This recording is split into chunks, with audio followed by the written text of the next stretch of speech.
Je suis Béatrice Josse, je suis en charge du magasin renommé des Horizons. Donc je suis arrivée à Grenoble avec la ferme intention de réfléchir à une nouvelle forme de centre d'art qui pourrait être adaptée aux besoins des artistes. Et la meilleure solution, c'est évidemment de leur demander leur opinion. Jusqu'à maintenant, on a plutôt créé des lieux qui anticipaient sur la demande des artistes et les artistes devaient répondre aux espaces qui leur étaient proposés. Là, l'idée, c'est au contraire d'expérimenter pendant 3 années, puisque le choix a été de proposer des conventions triennales à des artistes issus de domaines artistiques différents. Il y a donc une écrivaine, une performeuse, des designers, une personne qui travaille plutôt dans les quartiers et qui, elle, n'a pas vraiment besoin, même pas du tout besoin des espaces d'exposition. Donc ces personnes sont là pour nous accompagner, pour redéfinir, redonner du sens à des murs qui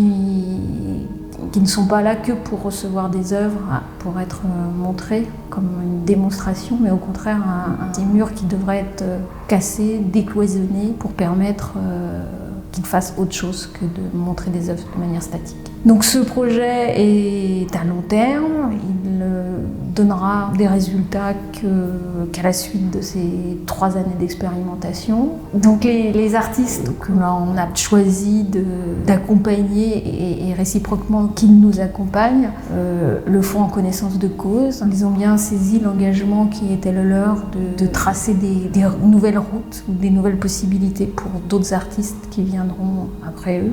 Aussi, chacun prend des formes très différentes, puisque certains vont travailler de manière totalement utopiste. Ce seront plutôt les designers.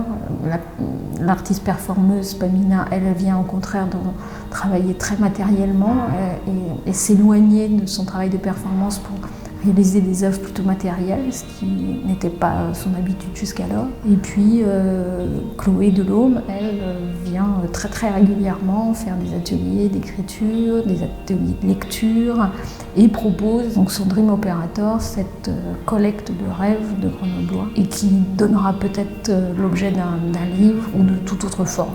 Chacun a pris la commande de sa manière, mais en tout cas la proposition c'était de pouvoir les décentrer de leurs pratiques traditionnelles ou habituelles pour qu'on interagisse ensemble et qu'on voit jusqu'à quel point l'institution peut les suivre, doit les suivre et comment elle peut faillir dans cette mission.